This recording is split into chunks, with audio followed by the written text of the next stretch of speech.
भले मैं फैसलाबाद का जट हूँ, लेकिन उसके बावजूद गोश्त पोश का इंसान हूँ, थोड़ा वक्त लगेगा।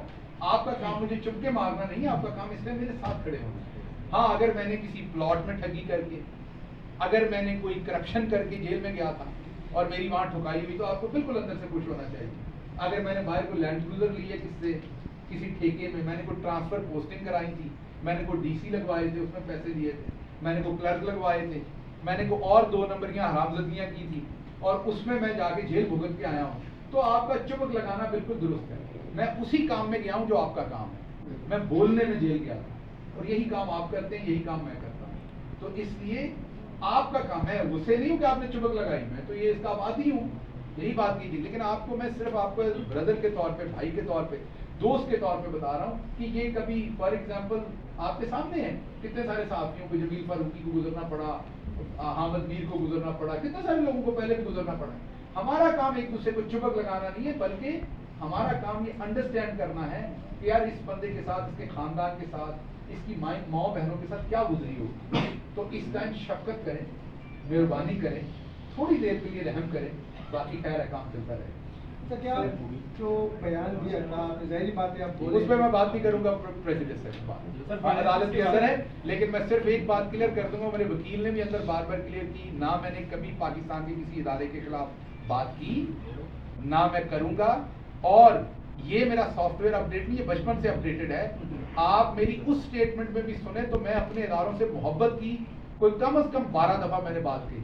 आप मेरे उससे 10 दिन पुराने ट्वीट उठाएं तो मेरे 33% ट्वीट जो होते हैं वो अपने इदारों से मोहब्बत के बारे में होते हैं। हम में वो सॉफ्टवेयर ही नहीं है जिसमें हम पाकिस्तान के, हम तो नेशनलिस्ट हैं। अमेरिका में भी यही बैठ के काम करते थे, यहाँ भी जितने लोग मुझे जानते हैं उन्हें पता है मेरी स्टैंडिंग कार में कहाँ खड़ा हूँ। तो इसलिए, लेकिन इस इम्पोर्टेड हुकूमत ने ये झूठा मुकदमा बनाया था, बिल्कुल बनाया था, और इन्होंने वो उसमें एडिट करके, आप में से किसी ने तो मेरी असल स्टेटमेंट सुनी नहीं कभी। जो स्टेटमेंट आप सुनते हैं वो तो वाकई बड़ी खतरनाक लगती है, वो तो वैसे ही जैसे अभी खान साहब की स्टेटमेंट को एडिट किया गया है, वो मेरी स्टेटमेंट को ऐसे ही एडिट किया गया है, वो तो ऐसे ही लगती जैसे उन्होंने कहा मैंने 5 बंदे खरीदे हैं। मेरी स्टेटमेंट भी ऐसी बनाई गई है, मुख्तलिफ जुमलों को उठा के एडिट किया गया। असल स्टेटमेंट जो पैमरा ने अपने उसमें भेजी थी, जो शौकात भेजा था एक निजी चैनल को, उसमें वो 4 पेजेस थी, वो पढ़े तो फिर आपका बिल्कुल मतमा नजर चेंज हो जाएगा, क्योंकि उसमें ऐसी कोई चीज नहीं। तो मोबाइल में क्या था, डेटा डेटा दे दिया मोबाइल में, बेसिकली क्या था जो आपने डिलीट किया? मैंने पहले तो आपको कहा कि मैं बहुत डिटेल में इसलिए नहीं जाऊंगा, ये मामला अदालत में है, मेरे केस को इसका नुकसान हो सकता है। लेकिन मैं ये आपको बता देता हूँ कि जब मुझे पकड़ा गया तो वहाँ से मेरे ख्याल में मोबाइल भी ले लिया गया होगा, क्योंकि मैं तो गाड़ी से चला गया, मुझे तो उसके बाद का नहीं पता। मुझे तो नहीं पता कि वो मोबाइल पुलिस ने उठाया, किसी और ने चोरी किया, क्योंकि वो गाड़ी बाद में बाहर खड़ी रही, बरीकाला के बाहर, उसका शीशा भी टूटा हुआ था। तो मेरी पोजीशन में, मैं तो इनकी पोजीशन में था, तो इसका जवाब तो उन्होंने देना है कि उस मोबाइल में क्या था और क्या चीज़ थी। तो मेरी पोजीशन में तो मतलब आप सियासत में रवादारी के कायल नहीं है कि क्यों सियासत में गालम रोज प्रेस कॉन्फ्रेंस में होती है, क्यों सख्त की लहजा अपनाने की जरूरत पड़ती है? बात अच्छे तरीके से भी करनी हो सकती है, तरीके इंसाफ हों, दूसरी जमातें हों, आप क्या मशवरा दें? देखिए, 2 बातें, एक बात याद रखिए, मेरी स्टेटमेंट्स को शुरू दिन से देखिए। सबसे पहले मेरे पे हाई कोर्ट पे हमला हुआ था, मैंने बाहर निकल के कहा कि मैं किसी पे हमले को बिल्कुल उसकी कोई तवजीह नहीं देता, और जिन्होंने मेरे पे हमला किया मैंने वहीं खड़े होकर उन्हें माफ़ कर दिया, याद होगा आपको। मैंने कहा अगर मेरी हुकूमत किसी के खिलाफ सियासी इंतकाम लेगी, मैं उस शख्स के साथ खड़ा हूँगा। उसके बाद अगर आप याद करें तो मैंने इस्लामाबाद हाई कोर्ट के बाहर, जब मुझे मेरी गाड़ी का एक्सीडेंट करवाया गया, तो उसके बाद वहाँ खड़े होकर भी कहा कि अगर मेरी हुकूमत के दौरान किसी पर सियासी इंतकाम की कार्रवाई होगी, मैं उसके साथ खड़ा हूँ।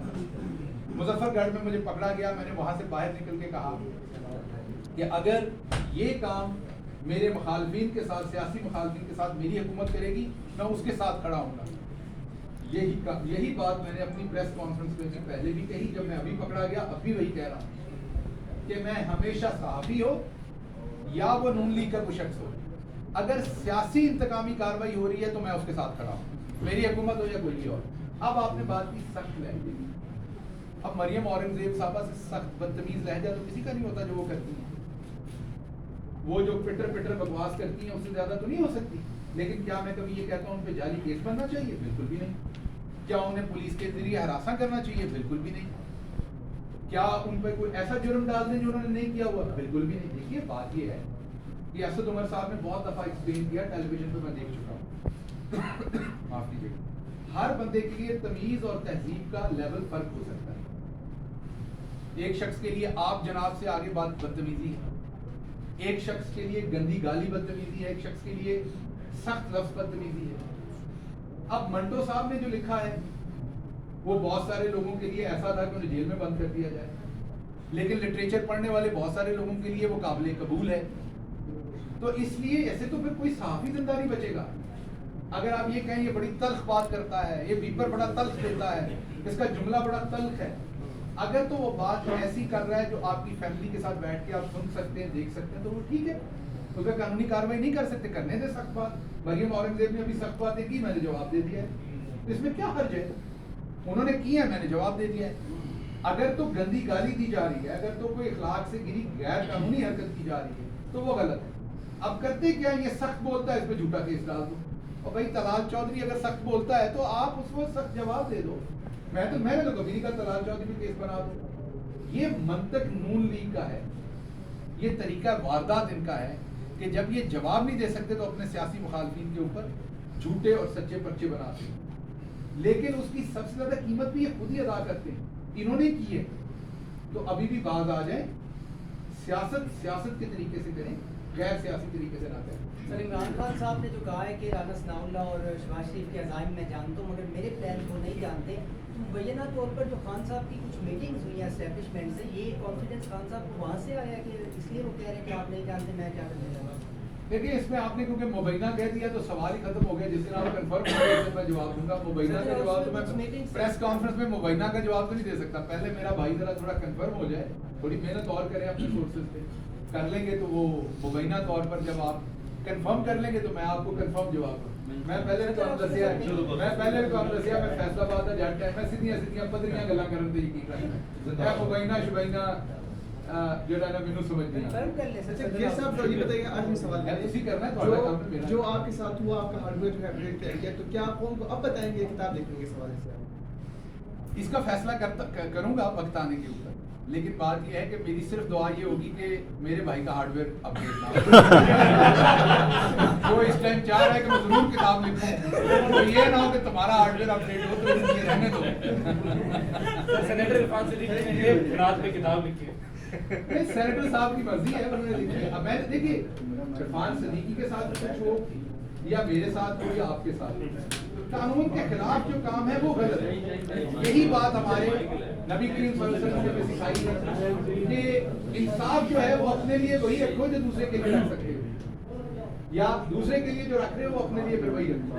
अच्छा डॉक्टर साहब कल हीथ्रो एयरपोर्ट पर जब मरीम नवाज पहुंची हैं तो पीएमएनएल मानो ने बच्ची थी पीटीआई की साथी से एक लड़का था, उनको बड़ी गंदी इंग्लिश गालियां दी हैं। वो वीडियो भी इस वक्त सोशल मीडिया पे इस हवाले से आप क्या कहेंगे कि अगर ये ब्लेम करते हैं कि पीटीआई ने ये तैयार किया अकाउंट, तो क्या इनके लोग जो है वो उसी तरह वही चीज जो है रिटर्न कर रहे हैं? ये तो एक प्रोपेगेंडा है ना, ये वही प्रोपेगेंडा उसी तरह का है जैसे वेस्ट में, अमेरिका में, दूसरी जगहों पर मैंने देखा कि पाकिस्तान के बारे में झूठा प्रोपेगेंडा किया कि हम बड़े शिद्दत पसंद हैं। आपको बताया हम लोग बिल्कुल शिद्दत पसंद हैं। फिर ऐसे पीटीआई के खिलाफ यहाँ पर ये प्रोपेगेंडा कि ये गाली गलौज पे लगाते हैं। गाली गलौज पर ये लोग हैं, वादे खिलाफ तो ये लोग हैं पहले दिन से। ये तो इन्होंने झूठा प्रोपेगेंडा लगाना है जो इस मुल्क का तरीका है। बस आपने मेरी करप्शन की बात की है ना, तो मैं बजाय उसका जवाब देने के कहूँ कि आपने तो फलां से पैसे लेकर चोरी की, आप वो आप ही डाल दो। तो ये इन्होंने वो किया है काम हमारे साथ। तो हम कभी भी हमारा वर्कर किसी सूरत नहीं चाहते हमारा वर्कर कभी गाली गलौज करे, हमेशा तनकीद करने के लिए हाँ सख्त बातें करें, दबा के करें, नारेबाजी करें जो आपका हक है।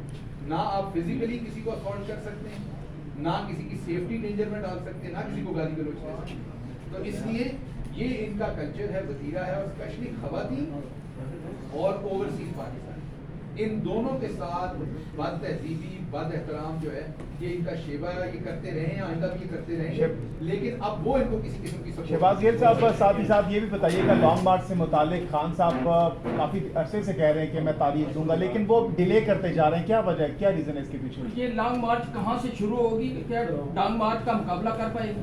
देखिए लॉन्ग मार्च और डांग मार्च को फर्क रखें। इन्होंने पिछली दफा डांग मार्च किया था, तो इनके पिछली दफा के जो लॉन्ग मार्च के प्लान थे ना, इस दफा हम ऐसा लॉन्ग मार्च का प्लान मुरतब दे रहे हैं जिसमें इंशाल्लाह लॉन्ग मार्च जो है ना वो नहीं हो सकेगा, सिर्फ लॉन्ग मार्च होगा।